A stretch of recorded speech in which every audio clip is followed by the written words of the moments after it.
Vous avez remarqué comme ces derniers temps, l'expatriation est devenue une mode. Partez à Dubaï, en Estonie, à Chypre, quittez la France pendant qu'il est encore temps. Mais stop, prenez une seconde pour réfléchir. Qui a vraiment intérêt à ce que vous fassiez vos valises? Parce que derrière ces belles promesses, il y a une réalité bien plus cynique.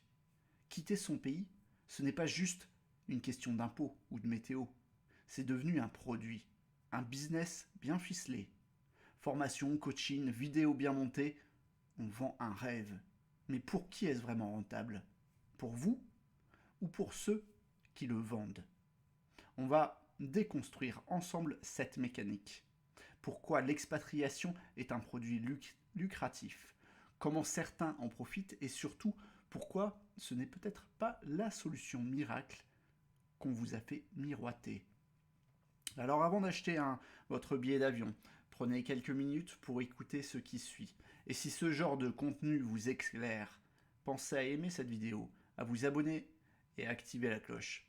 C'est le meilleur moyen de soutenir la diffusion de sagesse intemporelle et d'alimenter des réflexions qui ne sont pas à vendre. Restez bien jusqu'à la fin, parce que ce que vous allez entendre risque de changer votre regard sur l'expatriation et sur ceux qui vous la vendent.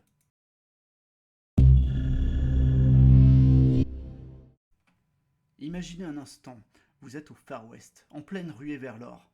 Vous avez tout quitté sur un coup de tête, convaincu que là-bas, la fortune vous attend. Mais une fois sur place, la réalité vous frappe.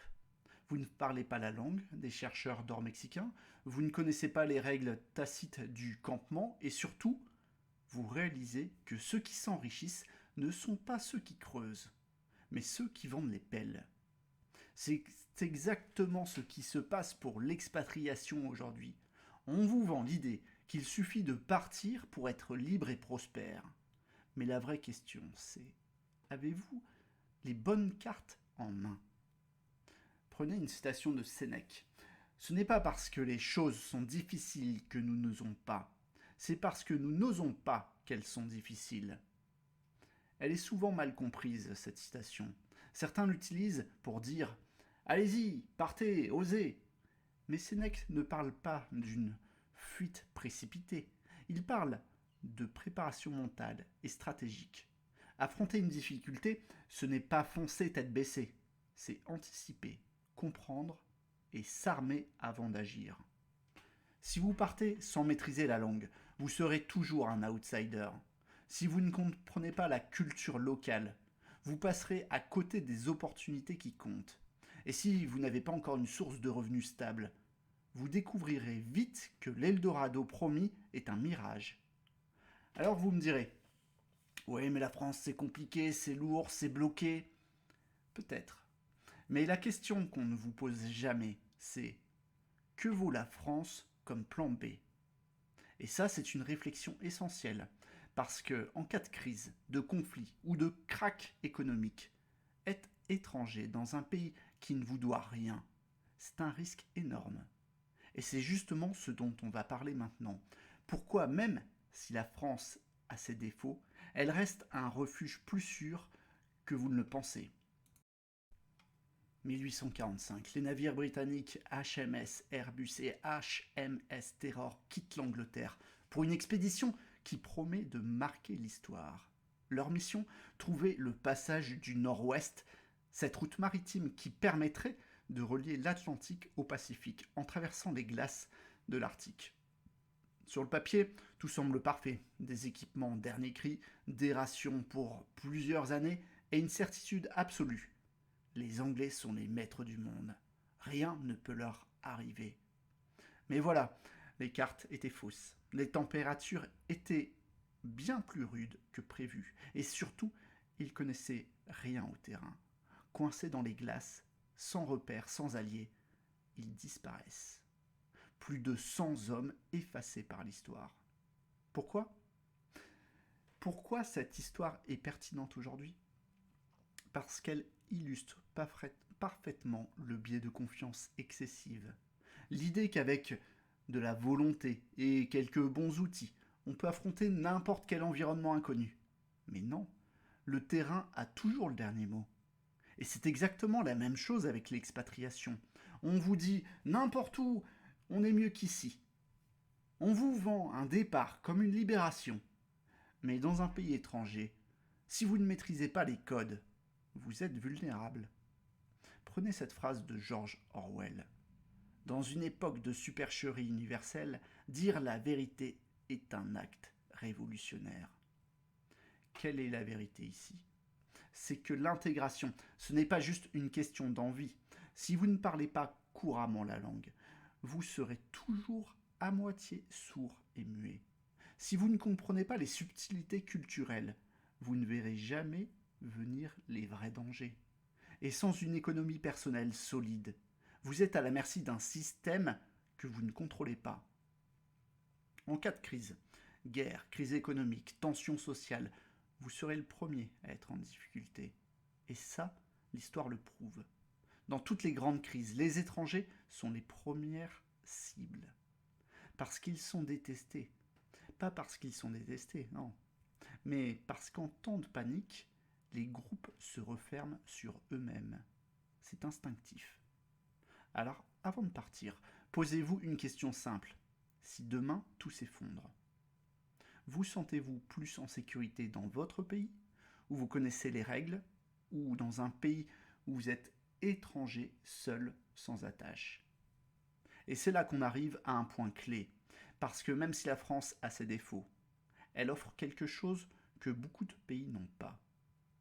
Un filet de sécurité, un réseau, des lois, des droits. Et ça, en temps de crise, ça peut faire toute la différence entre survivre et sombrer. Mais il y a une autre réalité dont on ne parle pas assez dans les moments difficiles. Les étrangers sont souvent les premiers à souffrir. Et c'est justement ce qu'on va voir maintenant. Vous avez maintenant compris pourquoi partir sur un coup de tête est une mauvaise idée. Mais alors, que faire? Comment éviter de tomber dans le piège de l'expatriation fantasmée et transformer une simple envie de départ en une stratégie réfléchie? D'abord, reprenez le contrôle de votre réflexion. Posez-vous la question essentielle. Qu'est-ce que je cherche vraiment? Est-ce un rejet de la France ou un projet personnel cohérent? Parce que si vous partez juste pour fuir, devinez quoi? Vos problèmes vous suivront. Un manque de réseau ici ne disparaît pas ailleurs. Une situation économique fragile en France ne s'améliorera pas par magie à l'étranger. Ensuite, préparez-vous comme un stratège, pas comme un touriste. Vous ne pouvez pas juste voir sur place. Avant même de poser un pied ailleurs, testez votre autonomie. Vous voulez vivre dans un pays? Ok. Passez 3 mois minimum sur place en immersion totale. Dans un quartier, non pas dans un quartier d'expatriés, pas entouré de Français. Apprenez la langue, pas juste les bases. L'ironie, les blagues, les sous-entendus, c'est ça qui fait de vous un local ou un étranger à vie. Tissez un réseau avant de partir. Les relations sont votre premier filet de sécurité, surtout en cas de crise.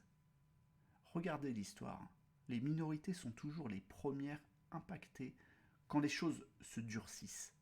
Ce n'est pas de la discrimination systématique, c'est un réflexe humain. En temps d'incertitude, les groupes se referment. Et celui qui ne colle pas à la culture locale devient suspect. Vous croyez que la liberté est ailleurs? Non, la liberté est dans la maîtrise. La maîtrise de votre trajectoire, la maîtrise de votre intégration. Vous ne serez jamais libre dans un pays où vous dépendez constamment des autres pour comprendre ce qui se passe autour de vous. C'est là que le vrai dilemme apparaît. La liberté qu'on vous vend dans l'expatriation, c'est une illusion. La vraie question, c'est: où serez-vous capable de vous adapter, de vous intégrer et de prospérer? Et ça nous amène au point final. Ceux qui réussissent à l'étranger ne sont pas ceux qui fuient, mais ceux qui s'adaptent. Et l'adaptation, ça commence bien avant de prendre l'avion. Un vieux sage marchait un jour avec son disciple sur un sentier escarpé longeant une vallée luxuriante. À un moment, il croise un fermier, occupé à cultiver un lopin de terre. Son exploitation est modeste, mais tout semble bien entretenu. Le disciple, intrigué, lui demande « Pourquoi ne partez-vous pas ailleurs, là où la terre est plus fertile ?» Le fermier sourit et répond « Pourquoi irais-je chercher ailleurs ce que j'ai appris à maîtriser ici ? Chaque jour, je connais un peu mieux cette terre. Chaque saison, je comprends un peu plus comment l'améliorer. Si je pars, je perds ce savoir, et ailleurs, je devrais tout recommencer. » Le disciple reste silencieux, mais le sage hoche la tête avec approbation. Celui qui ne sait pas cultiver sa propre terre ne saura jamais récolter ailleurs. Et c'est là que tout se joue. Beaucoup rêvent d'un ailleurs, convaincus que la clé du bonheur se trouve forcément loin d'ici. Mais en vérité, la satisfaction ne vient pas d'un lieu, elle vient de la maîtrise qu'on développe sur son environnement. Cela ne signifie pas qu'il ne faut jamais partir, mais que partir ne doit pas être une fuite. Si vous ne savez pas être satisfait de là où vous êtes, si vous ne savez pas créer de la valeur ici, vous ne saurez jamais pas plus le faire ailleurs. Alors, avant de penser à l'expatriation, demandez-vous, suis-je en train de bâtir quelque chose là où je suis ? Si la réponse est non, alors le problème n'est pas la France. Le problème, c'est peut-être l'absence de direction. Et c'est là que tout se recoupe. Vouloir partir n'est pas une erreur en soi, mais croire que partir réglera ce qui ne va pas, c'est une illusion. Et si, au lieu de courir après un mirage, on apprenait d'abord à mieux jouer avec les cartes qu'on a en main. L'expatriation, ce n'est ni une clé magique, ni une garantie de succès. C'est un révélateur. Elle ne transforme pas qui vous êtes, elle l'amplifie. Si vous êtes perdu ici, vous le serez ailleurs. Si vous fuyez aujourd'hui, vous fuirez encore demain. On a vu ensemble comment cette illusion est entretenue, transformant le simple fait de partir en business lucratif. On vous vend un rêve, mais sans vous donner les outils pour le construire. On vous fait croire que l'herbe est plus verte ailleurs, sans vous dire que ce qui compte, ce n'est pas l'herbe, c'est le jardinier. Parce que oui, partir peut être une excellente décision, mais seulement si vous avez les bonnes cartes en main. La langue, la culture, l'indépendance économique. Sans ça, vous serez toujours un invité, toléré, tant que tout va bien, mais fragile, dès que les choses se compliquent. L'histoire le montre, en temps de crise, les groupes se resserrent et les étrangers sont souvent les premiers à en payer le prix.